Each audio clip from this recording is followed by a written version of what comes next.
안녕하세요. 얼마 전 마침내 이혼하고 자유의 몸이 된 40대 여성입니다. 이혼을 하게 된 건, 시작은 신우 때문이었지만, 어떻게 보면 시댁 식구들 전부 다 문제였어요. 그나마 남편만 이리저리 휩쓸리지 않고 든든하게 제 곁을 지켜주었다면 제가 먼저 남편 손을 놓는 일은 없었을 테지만, 남편마저 그 모양인 걸 알았을 땐 더는 안 되겠다 싶었고요. 이제 다 끝난 인연인데 이런 걸 구구절절 말해 뭐하나 싶지만, 남편하고는 사내 커플로 만났어요. 남편이 나이는 저보다 7살이나 많았지만 직급은 같았거든요. 그렇다 보니 팀이 다르긴 했어도 일적으로 자주 마주치게 되었죠. 그런데 저에게는 어디까지나 그게 전부였지 사실 남편이 이성으로 보인 적은 없었습니다. 이제 와서 말이지만 솔직히 외모로 보나 뭐로 보나 제 스타일이 아니었거든요. 하지만 그런 제 감정과는 상관없이 회사 규모가 작다 보니 직원 수도 얼마 되지 않았고 그런 상황에서 남편이 저에게 호감을 갖고 있다는 소문이 금세 퍼지면서 아무튼 지금 그때를 생각하면 또다시 스트레스가 스멀스멀 올라옵니다. 몇몇 여직원들은 제가 꼬리를 치고 다닌다는 말도 안 되는 헛소리까지 해댔었거든요. 그래서 저는 저 나름대로 더더욱 남편에게 거리를 두었는데 그러자 남편은 더더욱 적극적으로 저에게 다가오대요. 그리고 결국 그런 남편에게 저도 마음의 문을 열게 되면서 본격적으로 연애를 시작했어요. 그런데 막상 연애를 시작하고 나니까 전에는 눈에 들어오지 않았던 남편의 좋은 점들이 보이더라고요.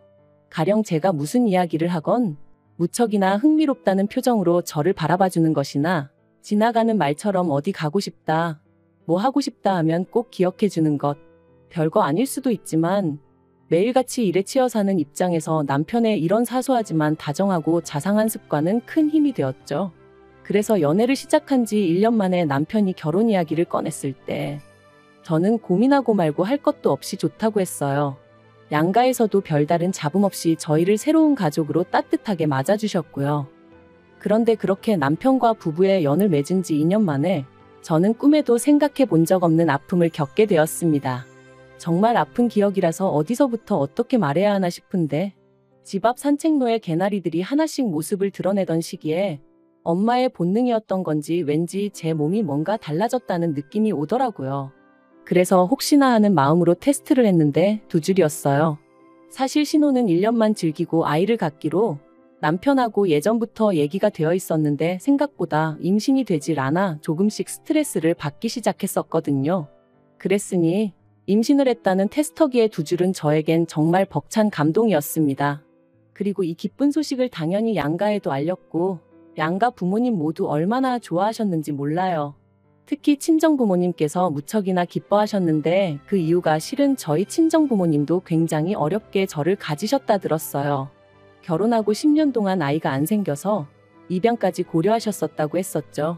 그런데 저희도 애가 안 생기니 내심 친정부모님은 제가 당신들이 겪었던 마음고생을 그대로 겪는 건 아닌지 걱정이 이만저만이 아니셨다대요. 이런 것도 유전이 되나 싶어서 괜히 저희 남편 보기 미안하고 그러셨었다고. 아무튼 그렇다 보니 양쪽 집안 모두 축제 분위기였고 다 같이 모여서 밥이나 한번 먹자. 어버이날쯤 모이면 어떻겠냐 그렇게 얘기가 되었습니다.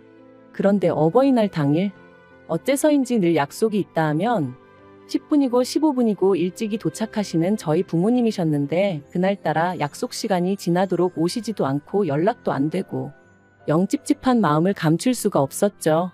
그리고 그렇게 초조하게 기다리길 수분. 제 핸드폰이 울렸는데 그런 느낌 혹시 아시나요? 평소와 다름없는 벨소리인데 왠지 평소랑 달리 받고 싶지 않은 제가 그날 딱 그랬어요. 왜인지 불길한 마음에 그 전화를 받으면 안 될 것만 같았죠. 그리고 역시나 수학이 넘어 누군가가 말하길 저희 친정부모님이 교통사고가 났다는 거예요. 지금 모 병원 응급실에 계시다고 서둘러서 오라면서 말이죠. 저는 처음에 뭔가 잘못된 거라고 생각했습니다. 하지만 하늘도 무심하시지 그렇게 저에게서 한 번에 2분을 뺏어가셨어요. 그렇게 친정부모님을 잃고 저는 유산까지 겪었습니다. 사실 이렇게 말하면 어떻게 들릴지 모르겠지만 친정부모님이 돌아가신 이후로는 뱃속의 아이에겐 어떠한 마음도 쓸 겨를이 없었어요. 그래서 1달 가까이 집안에서 폐인처럼 지냈더니 아이도 그렇게 저를 떠나더라고요. 그런데 그 와중에 신우가 뭐라고 했는 줄 아세요? 사람이 죽고 사는 문제는 하늘에 달린 법인데 그걸 가지고 그렇게 울고 짜고 하면 뭐가 달라지기라도 하냐면서 저희 부모님을 돌아가시게 한 음주운전 차량이나 뱃속에 아이를 잃은 저나 별반 다를 게 없다는 거예요. 물론 신우가 이 이야기를 할 땐 어디서 누구랑 먹었는진 몰라도 술에 진탕 취해 와서는 베베 꼬인 혀로 짓거리긴 했지만 정말 제 가슴에 비수가 되어 꽂혔어요. 그리고 이튿날 남편이 신우한테 미친 엑스라면서 저한테 당장 사과해라 어째라 해서는 뭐 사과를 받긴 했는데 자긴 술 취해서 기억 안 난다. 기억은 안 나지만 뭐 실수를 했다니 미안하다. 이딴 식의 사과였고 그래서 이후로는 신우는 인간으로도 안 보였지만 그래도 시부모님과 남편을 봐서 대충 사과받아주고 넘어갔어요. 한편 사고 이후로 저는 제법 많은 유산을 상속받았습니다. 서울에 있는 아파트 2채와 작은 건물 하나 그리고 부모님 2분이 언젠가의 귀농을 위해 마련해 두셨던 땅까지. 2분 다 알뜰하신 건 알았고 그래서 재산이 어느 정도 있으실 거란 짐작은 하고 있었지만 그래도 이 정도의 규모일 줄은 몰랐기에 솔직히 적잖이 놀랐던 게 사실이에요. 아무튼 저는 고민 끝에 아파트 2채는 두고 건물을 정리했습니다. 그리고 건물을 팔아서 나온 돈으로 부모님이 귀농하려고 사두신 땅에 집을 지었죠. 솔직히 누군가의 눈에는 비효율적으로 보일지도 모르겠지만 그때는 제가 정말 마음이 허한 시기였어요. 그래서 남들 눈에 잘 띄지 않는 조용한 곳에 혼자서 마음을 달랠 만한 공간이 있으면 좋겠다 싶더라고요. 그리고 그렇게 마음쉴 공간까지 마련하고 나니 어느덧 1년이 넘는 시간이 흘러 있었고 그러자 저도 조금씩 마음을 다잡을 수 있게 되었습니다. 여전히 부모님의 사고는 큰 상처고 아픔이지만 그래도 뭐랄까 하루 이틀도 아니고 1년이 넘는 긴 시간 동안 툭하면 정신 나간 여자 마냥 눈물 쏟고 멍해져 있고 하는 저를 짜증 한 번 안 내고 받아주던 남편이 눈에 들어왔거든요. 그리고 그제서야 나만큼이나 남편도 힘들겠구나 싶은 게 이제 나도 정신 차려야겠다 뭐 그런 마음을 갖게 된 거죠. 그래서 저는 무엇이 나를 견디게 해줄까 생각하다가 오랫동안 생각만 하던 일을 실천에 옮겨보자 그런 생각이 들면서 저만의 작은 사업을 시작했습니다. 참고로 제가 여기다 무슨 사업인지 자세히 적을 순 없지만 저처럼 그리움이 가득한 사람들을 위로하는 그런 일이었는데 생각보다 정말 빨리 자리를 잡았고 매출도 쑥쑥 늘어나대요. 그래서 결국 남편도 직장을 관두고 제 사업을 같이 하게 되었죠. 그리고 그렇게 또 해가 지났을 무렵 저런 걸 누가 데려갈까 싶던 신우도 결혼을 했습니다.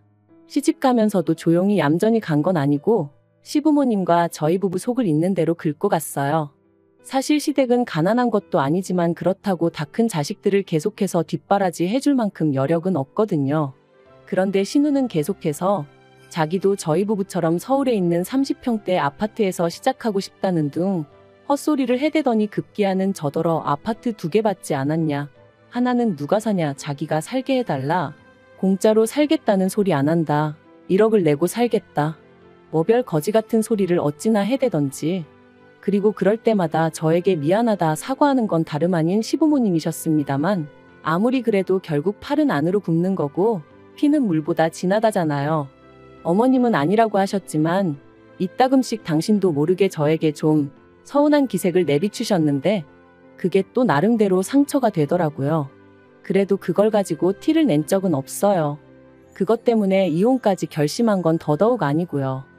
결국 신우 시집 갈 때 저희 부부가 1,000만 원 보태주는 걸로 이야기가 마무리되었고 그렇게 또 비록 겉으로만이긴 했어도 적당히 잘 지내고 있다고 생각했는데 결혼한 지 6개월도 안 돼서 시매부가 실직을 했다며 신우가 시매부를 저희 부부가 하는 사업에 좀 끼워달라고 연락을 해왔습니다. 마침 제가 직원을 한두 명 더 뽑아야겠다 생각을 하고 있긴 했는데 신우가 어떻게 알고 연락을 했나 싶을 정도로 기가 막힌 타이밍이었지요. 그리고 이번에는 전보다는 조금 더 노골적으로 시부모님이 그러지 말고 기회를 한 번 주면 안 되냐는 식으로 얘기를 하셨어요. 그리고 시부모님이 그렇게까지 나오시니 제가 무조건 싫다고 하기도 그렇더라고요. 그래서 알겠다 하고 자의반타의반으로 시매부를 고용했습니다. 그리고 시매부가 합류한 지 어느덧 1년이 되어가던 올해 초 2월이었어요. 아버님 생신이라서 온 가족이 모인 자리였는데 신우가 또 권하는 사람도 없는데 혼자서 그렇게 술을 마셔대더라고요. 제가 남편한테 좀 말려보라고 했지만 시매부도 가만히 있는데 자기가 뭐하러 나서냐며 지도 뭐 힘든 일이 있어 저러는 거 아니겠냐? 신경 쓰지 마라 그러대요. 그런데 점점 속도까지 빨라지더니 급기야는 시댁 거실에서 화장실이 엎어지면 코 닿을 거리인데 거길 가다가 홀라당 미끄러지질 않나. 그런데 더 황당한 건 그런 신우를 보고도 심해부는 낄낄 웃어대기만 할 뿐 말릴 생각이 없어 보이대요. 그리고 그 꼬라지를 보고 있으니까 왜 다른 직원들이 심해부 이야기만 나오면 짜증스러운 표정을 지었는지 같이 일하기 열받는 타입이라고 불평을 해댔는지 조금은 알 것도 같더라고요. 아무튼 신우까지 이리 자빠지고 저리 자빠지는 걸 보니 그만 자리 정리하고 집에 가는 편이 낫겠다 싶었습니다.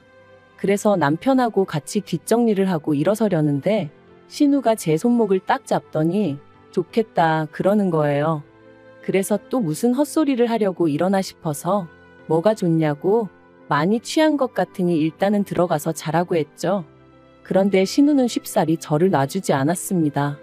그리고는 한다는 말이 1년 동안 내 남편 개같이 부려먹었으면 이제 가게 하나 차려줘요 그러는 거예요. 이게 무슨 소린가 싶어서 남편을 쳐다봤습니다. 그랬더니 남편도 황당한 표정으로 절 쳐다보더라고요. 그런데 그때 신우가 또다시 오빠가 그랬잖아. 내 남편 언젠가 독립시켜줄 거라고 그러는데 제가 남편을 쳐다보니까 그게 그런 뜻이 아니었다면서 하도 신우가 찡찡거리길래 저도 다 생각이 있을 거다. 일만 잘하면 제 성격에 모른 척하지 않을 거다 뭐 그랬다는 거예요. 어이가 없어서. 결국 혼자 아무 소리나 떠들어대는 신우를 뒤로하고 저는 불쾌한 마음을 감추지 못한 채 시댁을 떠났습니다. 그리고 남편과 집으로 오는 내내 한마디도 나누지 않았어요. 남편이 제 눈치를 살살 본다는 건 느껴졌지만 아는 척도 해주고 싶지 않았죠. 그리고 이튿날 예전과 마찬가지로 신우에게 전화가 왔습니다. 하지만 전과 달리 신우는 자기가 뭐라고 했는지 정확히 기억하고 있더라고요. 한 달에 300도 안 주고 사람을 부려먹었으면 이제라도 뭐 어떻게든 보상을 해줘야 하는 거 아니냐면서. 그래서 저도 신우한테 심해부가 하루에 5시간 일하는데 얼마를 받아갈 줄 알았냐 했습니다. 그리고 내가 주는 월급이 적어서 불만족스러우면 관두라고 했어요. 안 잡을 테니 편히 떠나라고요. 그랬더니 신우가 한다는 말이 재수 없다면서 부모 하나 잘 둬서 먹고 사는데 걱정 없고 좋겠답니다. 그리고는 하긴 사람 목숨하고 바꾼 돈이니 찝찝하긴 하네 그러대요. 정말이지 눈앞에만 있었으면 당장에라도 어떻게 해버리고 싶은 심정이었죠. 저는 결국 분을 삭히지 못하고 그 길로 그대로 시댁으로 향했습니다. 영문을 모르겠단 표정에 남편까지 데리고 말이죠. 그리곤 모두를 앉힌 후에 신우가 짓거린 말을 한번 들어보라고 통화 내용을 틀어줬어요.